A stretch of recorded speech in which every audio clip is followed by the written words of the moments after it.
जिस वक्त खान साहब कहेंगे मैं तहलील कर दूंगा और आइंदा 24 घंटों में हम KP के असम्बली भी तहलील कर सकते हैं। यानी उनकी तैयारियाँ भी मुकम्मल हैं और उन्होंने भी समरी मूव करनी है। उन्होंने साफ़ी बरादरी से ये भी कहा है कि जब मैं जो समरी मूव करूँगा तो आपको व्हाट्सएप भी कर दूँगा, यानी हर एक साफ़ी को भी साथ में बताऊँगा कि समरी मूव हो चुकी है।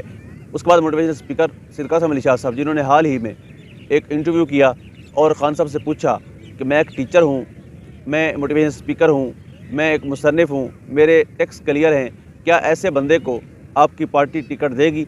जिस पर खान साहब ने वादा किया कि हम ऐसे काबिल लोगों को देख रहे थे कि कब हमें ऐसे काबिल लोग मिले और हम उनको टिकट दें। बरसूरत टिकट का वादा हो गया। उसके बाद कासिम अली शाह साहब ने परवेज़ इलाही साहब का इंटरव्यू किया, उसके बाद शहबाज शरीफ साहब का इंटरव्यू किया और कल उन्होंने एक स्टेटमेंट दी। उन्होंने स्टेटमेंट दी कि मुझे जो शहबाज शरीफ साहब का रवैया था उसमें ठहराव नज़र आया। तो सोचने की बात है कि पाकिस्तान के अंदर 40 साल से ये ख़ानदान हुकूमत कर रहा है।